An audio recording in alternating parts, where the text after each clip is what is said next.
Yeah, So, but seriously. it's great to meet you, man. Thanks for taking a minute out. And I want to begin our conversation with living through the last 3.5 years. How did you get through COVID, the pandemic, and how did it change you? Yeah, that's a great question. So, COVID was a very interesting time. Had a lot going on right before it hit. I'll speak mainly to the business side. I had been in a partnership running a solar company with a few partners, and I had chosen to exit that company and start another company on my own. And timing was phenomenal because I stepped away in February 2020. Wow. And and so right after I, get things rolling, the pandemic hits, and um my company and my industry are door-to-door sales. And so people didn't want to speak to anybody at their door during right when COVID hit. So that kind of halted everything in the industry. And I'm sitting there with a brand new company and wondering how we're gonna, make sales. And it ended up being an amazing opportunity, kind of a blessing in disguise, because every other company across the nation had also halted sales, and we're trying to navigate how to shift and continue to be profitable while we had a lockdown. And so I kind of thought about it, and after a few days of trying to game plan, I realized everyone's at home. All the best salesmen that I know are sitting at home and are accessible to me. And so I just started recruiting everybody, and very quickly was able to recruit guys over and, share my vision of the company I was building. And by June 2020, we were already exceeding sales from my previous company. So it Wow. ended up being amazing. Company grew steadily, and we had some phenomenal years. Uh, had over 50 million in sales in 2022. So it was yeah, blessing in disguise.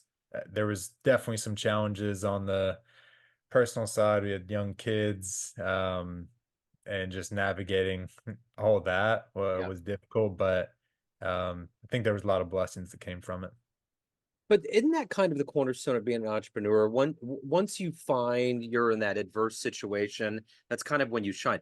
A lot like what we were saying about football. Like the Chiefs all year long, everybody's like, no, they're not going to do it. They're not going to do it. But once those guys hit the playoffs, the lights shine differently. So Absolutely. just like what you were saying, once you found that, we're going through this tumultuous thing, that's when you say, well, what's going to work? Yeah, I think the best salesmen, just that's my industry, but also just entrepreneurs in general, the best ones, the most successful are also the best problem solvers.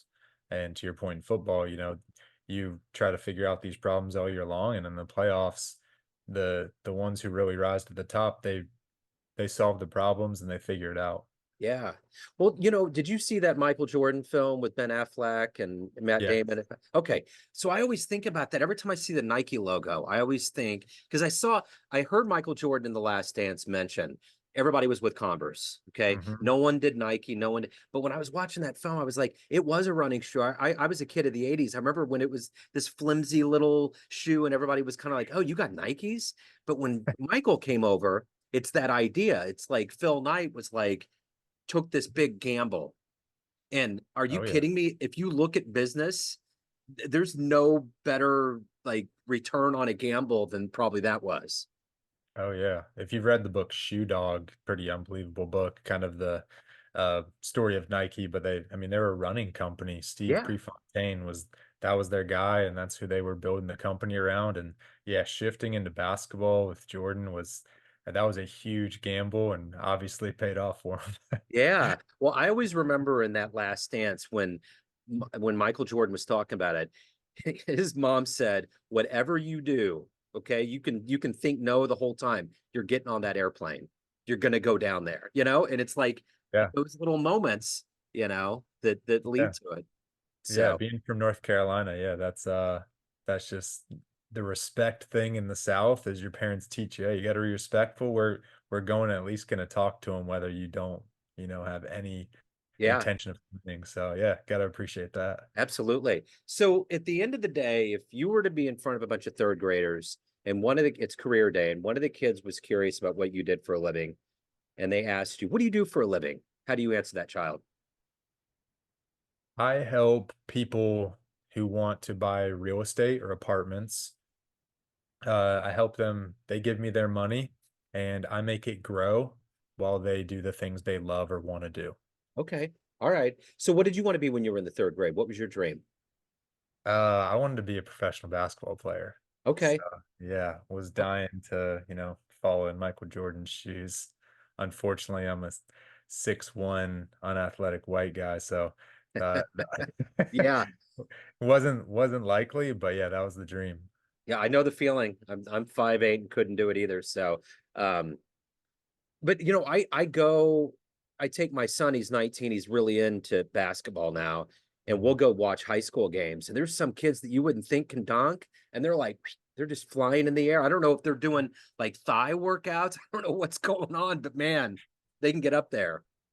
Yeah, it's pretty unbelievable. Basketball just in general and athletics. Uh, I mean, it's grown tremendously in the training. I mean, we have some of the most unbelievable athletes, and I think it's just only going to keep getting better. Yeah, I mean, look at that Mahomes feature, the things that he was doing in that documentary. It's Yeah, crazy. Because yeah, when I was in high school in the 80s, you had the weight room and you had the track. That's it. So you might do some, basic stuff. So yeah, it's yeah. It's crazy. unreal. Yeah, it certainly is. So let me ask you this. Who's been a hero for you? Who's been kind of an inspiration for you in your life?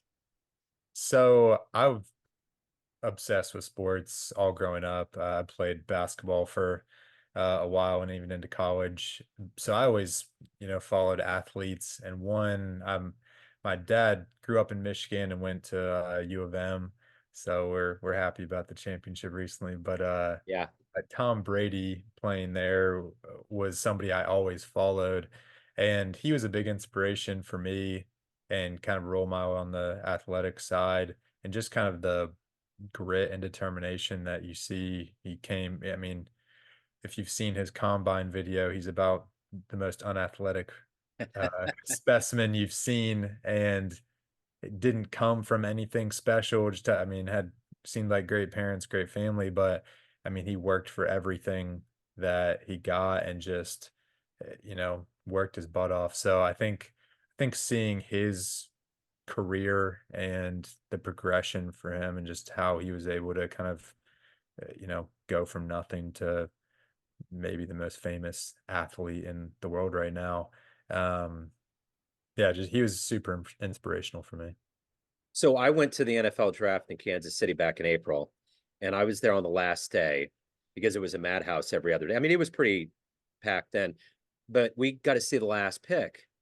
And the guy that I was there with in a group, he's a huge Patriots fan. And he looked over and said, "You realize Tom Brady was at the very, very bottom of that draft class. Isn't that wild to think?" Yeah.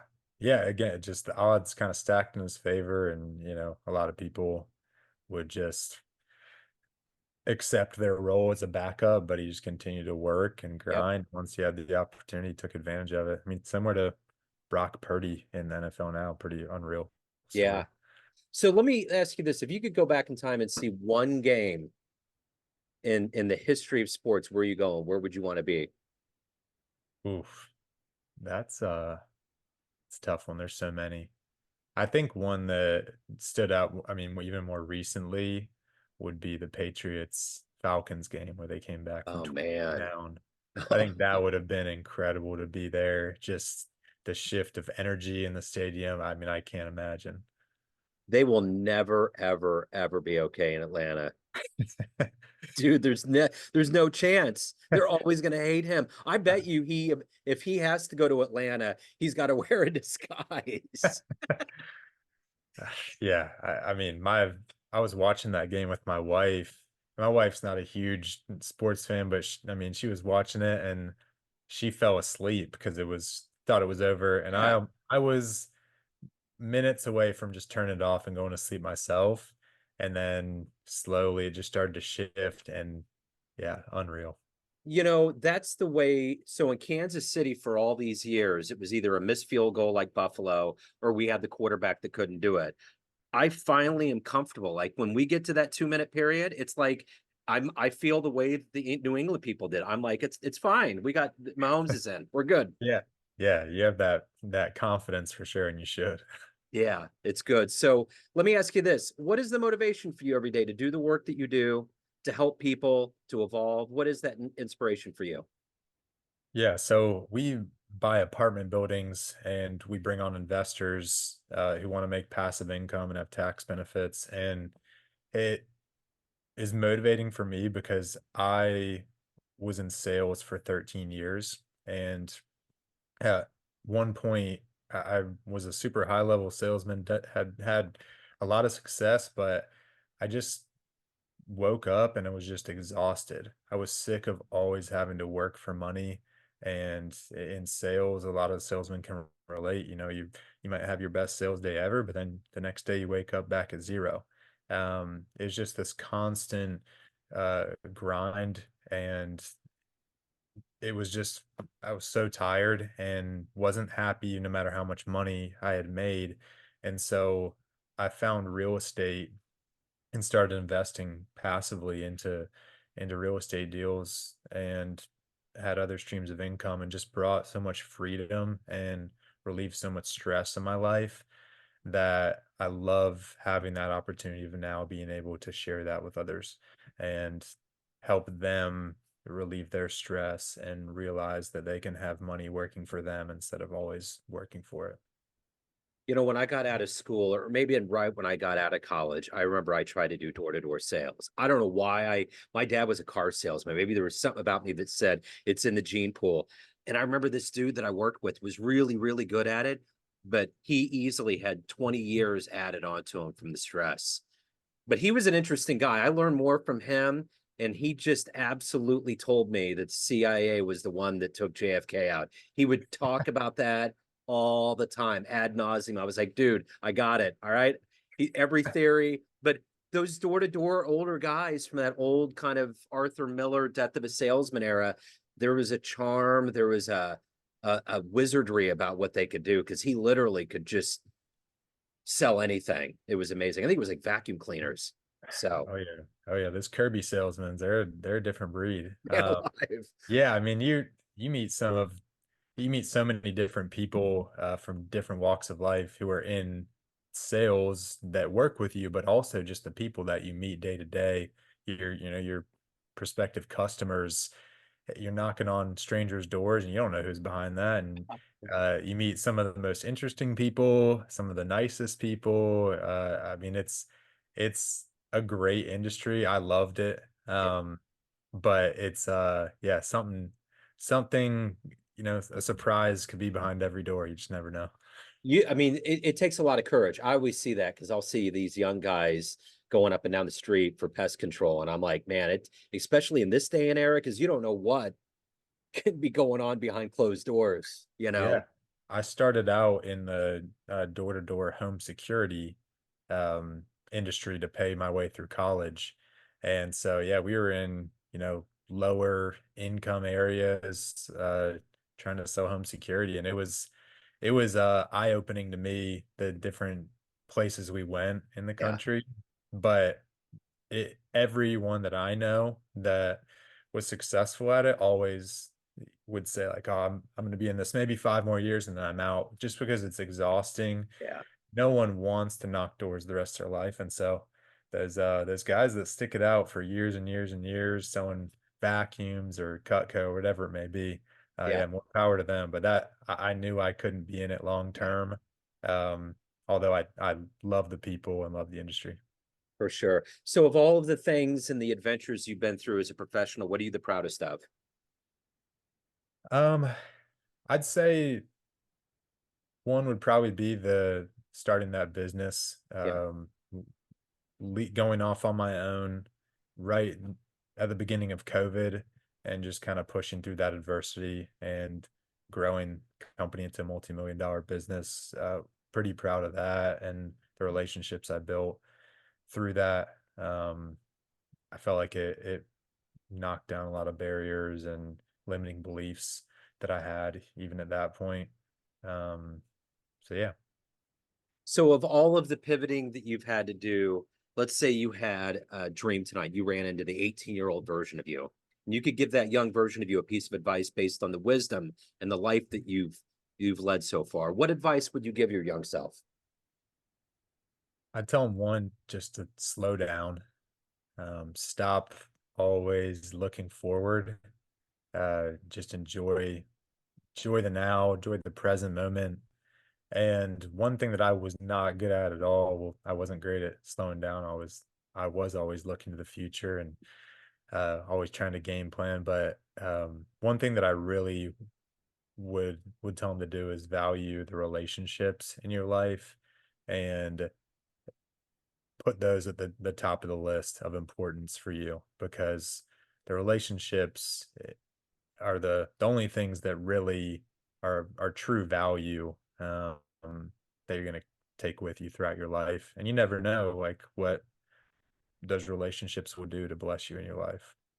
Which, as you very well know, that's the thing that I've learned after all of this time. At the end of the day, the real things that happen to you in life come from those relationships. It's not some random phone call from somebody that's like, I'm going to offer you all this. It's always, it's always that thing that you've shared with somebody or that relationship. Always, yeah, and nurturing those relationships and trying not to burn any bridges. Uh, I think some people are really quick to burn the bridge and just cut people off nowadays, or whatever it may be, and you just never know what somebody's going through at that time. And Yep. um, yeah, just really valuing those relationships has been huge for me since I realized that. And I wish I could tell any young person, but definitely myself. So, Anders, everyone out there has a perception of you, family, friends, clients, but you run the show. What's your perception of you? Who do you think you are? Oh man, that's a tough one. That's You the got great therapy hour. questions. Yeah, you got great questions on this Thanks. show.